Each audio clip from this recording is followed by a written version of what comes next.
Kalau nanti akan terjadi hari Jumat pertengahan Ramadan, maka nanti akan begini-begini terjadi.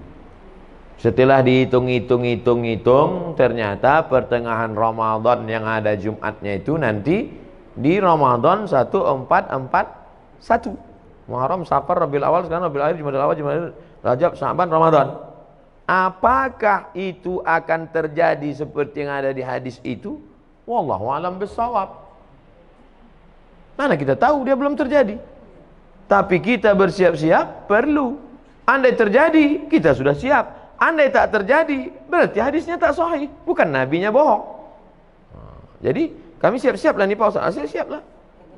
Rabiul Awal sekarang, tanggal 24, 25. Rabiul Akhir, Jumadil Awal, Jumadil Akhir, Rajab, Sya'ban, 5 bulan lagi. Siap-siapkanlah. Bahwa terjadi, kita sudah siap. Bahwa tak terjadi, berarti hadisnya palsu. Bukan berarti Nabi Muhammad pembohong. Karena kan tak ada bukti real nyata, ada rekaman rupanya Nabi ngomong qala Rasulullah SAW. Oleh sebab itu, jangan nanti ketika tak terjadi, ini hadis ini bohong aja ini. Bukan Nabi berbohong, hadis itu tak sahih. Nah, ini tentang masalah kalau nanti terjadi model prediksi-prediksi yang begitu. Kalau ibu bapak ibu baca nanti atau dengar ceramah yang modelnya prediksi, perkiraan, disampaikan oleh orang nanti akan begini, akan begini. Nah, kalau sumbernya benar, siap-siap, apa salahnya siap-siap? Tapi andai tidak terjadi pun, kita sudah siap. Jelas? Wallahu a'lam. Kemudian amal doa anak yang soleh. Apakah itu masih anak yang kandung atau doa anak yang yatim yang selamat? Ibu kalau mendoakan saya, sampai tak doa ibu ke saya? Sampai. Kita tak ada hubungan. Bapak kalau mendoakan saya sampai apa tidak? Sampai, tak ada hubungan. Makna anak soleh itu bukan membatasi hanya doa dia yang sampai. Makna doa anak soleh itu artinya amal Abdul Somad ada 3 yang tetap mengalir. Ceramah Abdul Somad ini amal dia apa tidak ini? Amal. Kalau Abdul Somad ngasih semen, ngasih batu bata, itu amalnya apa tidak? Amal. Anak Abdul Somad itu anaknya itu amalnya apa tidak? Kalau anak itu bukan amal saya tengok aja bini saya, mungkin lahir anak saya itu. Nah, begitu kasarnya, mohon maaf, beri maaf. Jadi makna anak tadi jangan diragukan. Ustaz, kami ini tak punya anak, cuma anak angkat. Mengalir. Anak tiri, mengalir. Anak orang, mengalir. Mengalir. Jangan takut tentang masalah. Yang tak punya anak, jangan takut. Anak asuh, anak yatim. Makna hadis itu mengatakan anak soleh artinya amal kita nih putus, tapi ada 3 amal kita. Sedekah itu amal kita, anak itu pun amal kita, dan ilmu yang kita ajarkan itu pun amal kita. Bisa dipahami? Insyaallah. Wallahu a'lam.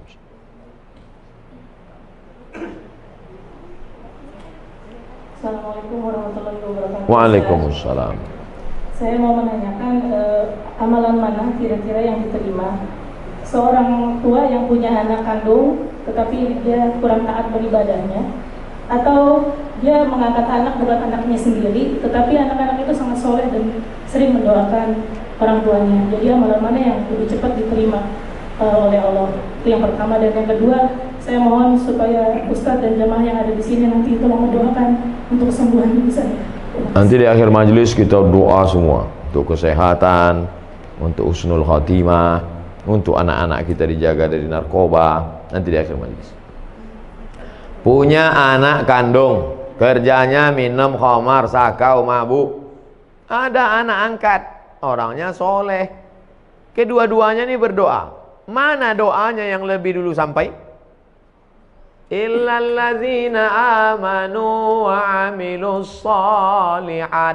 Semua manusia ini rugi kecuali orang beriman dan beramal soleh. Yang ditengok bukan anak kandung, anak tiri, anak angkat, tetangga, kawan, jiran, sahabat. Yang ditengok adalah soleh. Makanya Rabbi habli minas sholihin.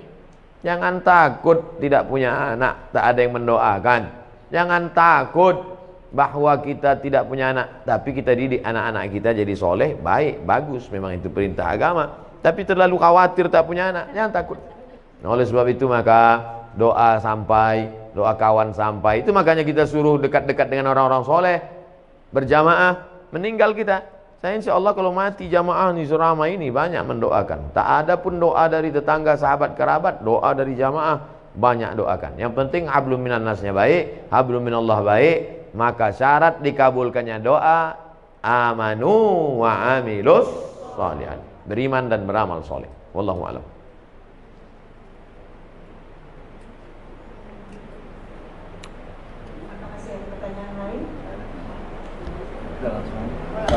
Assalamualaikum Pak Ustaz. Waalaikumsalam. Tanya Pak Ustaz. Kalau misalnya kita kan nabung di bank konvensional, itu kan ada bunga, berbunga. Nah bunganya itu kan boleh nggak gitu diamalkan ke mana gitu? Nah, itu hukumnya gimana tuh Pak Ustaz? Juga yang menerimanya bagaimana gitu?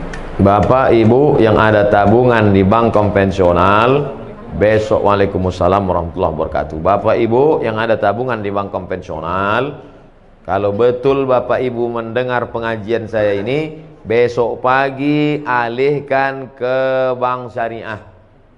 Siap? Saya ulang sekali lagi. Bapak Ibu yang di bank konvensional, besok pagi alihkan ke bank syariah. Siap? Banyak dalam hati. Siap. Saya gaji ditransfer ke BRI Syariah. Walaupun BRI Syariah menolak saya ceramah, tak apa-apa. Tetap di mana saya, tabunglah ke BRI Syariah. Saya di BRI Syariah. Anda tabunglah ke BRI Syariah. Walaupun BRI Syariah menolak saya ceramah. Tak apa-apa. Saya tahu kalian takut ngundang kan? Tak apa-apa. BNI Syariah, Ustaz Somad, kami buatkan Ustaz kartu, menabunglah ke BNI Syariah. Walaupun BNI Syariah tak berani juga ngundang, tak apa-apa. BSM, Bank Syariah Mandiri, kasih saya kartu, pakai kartu. Datang dia ke kampus tempat saya, nih kami buatkan Ustaz kartu Bank Syariah Mandiri. 3, BRI Syariah, Bank Syariah Mandiri, BNI Syariah. Bang Muamalat belum datang lagi. Alihkan ke bank syariah, karena kalau bukan kita yang menghidupkan perekonomian syariah ini siapa lagi? Di Malaysia saya diundang ke bank rakyat. Saya tengok bank rakyat, wah, ini konvensional ini. Sampai hati orang ini ngundang saya, neraka jahanam ini. Pas sampai di situ, belum saya tanya, direkturnya udah ngomong, Ustaz Somad, ini bank konvensional katanya. Dalam hati saya, hancur dunia persilatan.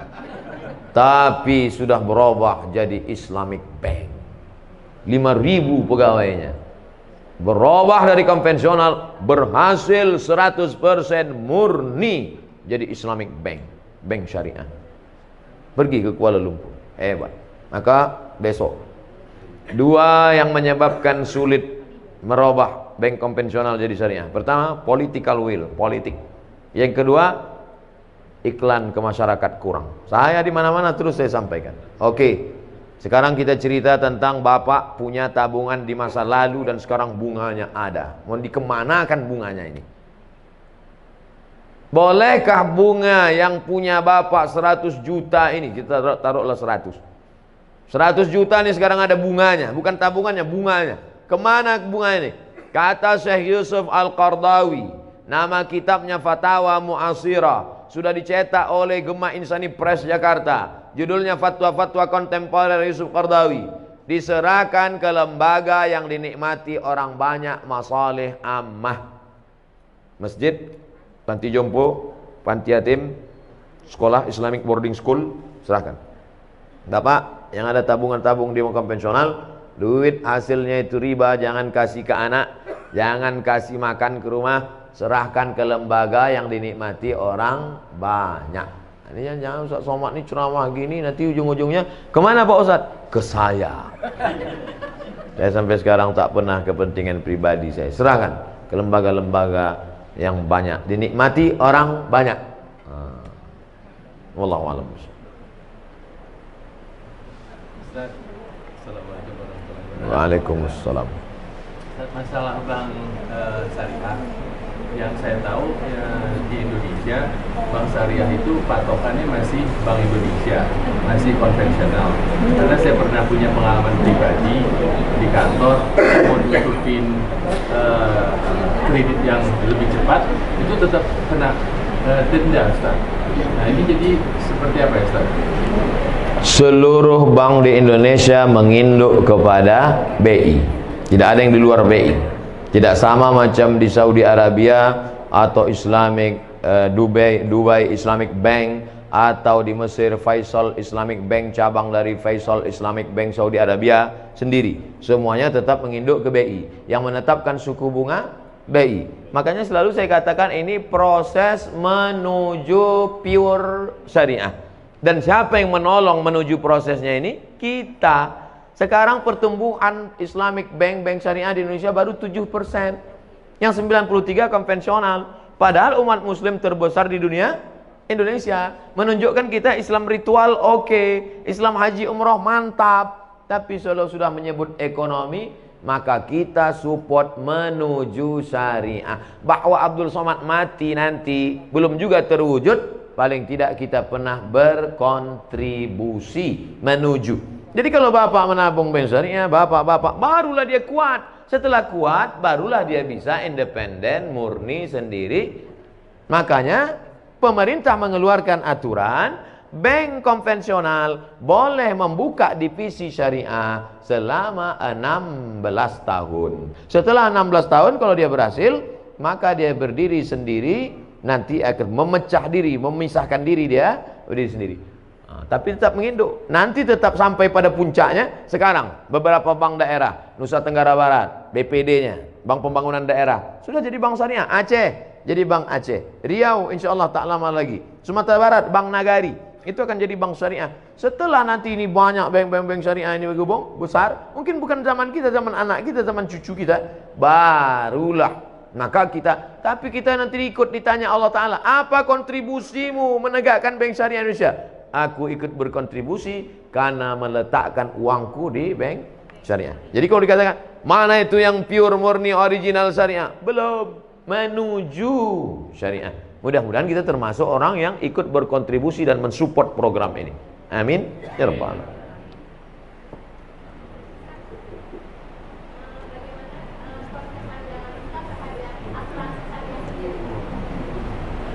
Hukum asuransi ada dua. Yang pertama mengatakan asuransi itu haram.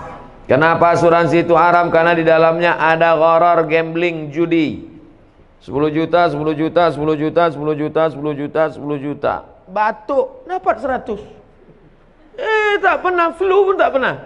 Tak dapat, bertahun-tahun tak dapat. 10 juta, 10 juta, 10 juta, 10 juta kumpul. Nabrak tiang listrik. Langsung dapat. Ini tak pernah, akhirnya marah dia karena udah bertahun-tahun tidak, tabrakannya dapat. Maka karena ada unsur gambling, gharar, judi di dalamnya, haram. Kata fatwa yang pertama. Datang fatwa yang kedua, mengatakan boleh. Kenapa boleh? Karena di dalamnya ada unsur ta'awun, wa ta'awanu 'alal birri wat taqwa, wa la ta'awanu 'alal ismi wal 'udwan. Jadi fatwa ulama tentang asuransi ini dua. Yang satu mengatakan haram, yang satu mengatakan boleh. Saya sampaikan dua-duanya dalam satu majelis. Kapan muncul masalah? Ketika dalam satu majelis saya sampaikan satu. Nah itulah yang ada video Pak Profesor Dr. Ma'ruf Amin mengharamkan BPJS, tiba-tiba membolehkan. Dua-dua itu fatwa ulama. Cuman bedanya waktu belum jadi wapres disampaikannya satu. Setelah disampaikannya dua. Lalu kata orang, wah ini fatwanya kok berubah? Tidak, fatwa itu dua-dua ada. Buka dalam kitab Fatwa Mu'asirah, fatwa-fatwa kontemporer Syekh Ali Jum'ah Mufti Mesir. Tolong jangan upload sepotong-sepotong. Bahwa memang ada dua fatwa. Jadi kalau ada di antara bapak ibu yang memilih asuransi, perbuatannya itu betul atau tak betul? Betul, dia pilih fatwa kedua. Kalau ada di antara bapak ibu, aku sampai mati tak mau asuransi, perbuatannya itu betul apa tak betul? Betul juga, karena dia pilih fatwa yang pertama. Kok bisa ulama ini buat dua pendapat? Karena Nabi tidak ada menyebut dulu asuransi. Asuransi itu muncul belakangan dan ulama berijtihad. Rambut sama hitam isinya macam-macam. Ijtihadnya begini, ijtihadnya begini. Ustaz sendiri, saya tidak pakai asuransi kendaraan sampai sekarang. Terus Ustaz selamat terus, bolak-balik tabrakan. Mana berat yang listrik, sedang nyetir ditabrak orang dari belakang. Bahwa dia datang, musibah namanya. Oleh sebab itu maka amalkan sesuai keyakinan. Jadi kalau ada orang mengatakan, apa kau pakai asuransi? Sholat rajin, pengajian rajin, pakai asuransi. Fatwa kedua, bray. Wallahu a'lam.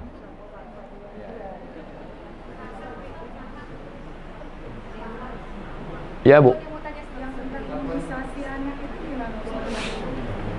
Sampai sekarang tidak ada keluar dari Majelis Ulama Indonesia yang mengatakan bahwa materi benda yang disuntikkan itu halal. Tak ada. Ini kan ada fatwa halal. Ada tak halalnya nih? Oke, oke, halal. Halal. Halal ini isinya halal. Sedangkan itu, suntik itu tidak ada yang mengeluarkan fatwa isinya itu halal, tak ada. Yang ada fatwa boleh memakainya karena darurat. Bukan isinya, boleh memakainya. Bedakan antara fatwa isi dengan fatwa memakai. Sekarang saya masuk ke hutan. Sampai di hutan tak ada makanan, yang ada cuma babi. Lalu saya telepon, Assalamualaikum Ustaz. Waalaikumsalam. Ini ada babi nih Ustaz. Boleh tak saya makan? Kata Ustaz itu, ada kau makanan yang lain? Tak ada. Jadi pilihannya cuma dua aja Ustaz, mati sama babi. Makanlah babi itu. Apakah babi itu halal? Tidak. Sampai mati babi tak halal. Tapi memakan babi saat itu boleh karena darurat. Karena kalau tak dimakan mati sampai dapat pisang. Kalau udah dapat pisangnya kau makan babi lagi. Assalamualaikum Ustaz. Enak rupanya babi ini Ustaz. Jangan. Dari cerita ilustrasi tadi, paham Bapak Ibu kan? Itu enaknya kita ceramah sama orang cerdas nih. Fatwa tentang materinya halal itu tak ada, tapi memakainya karena nanti akan ada penyakit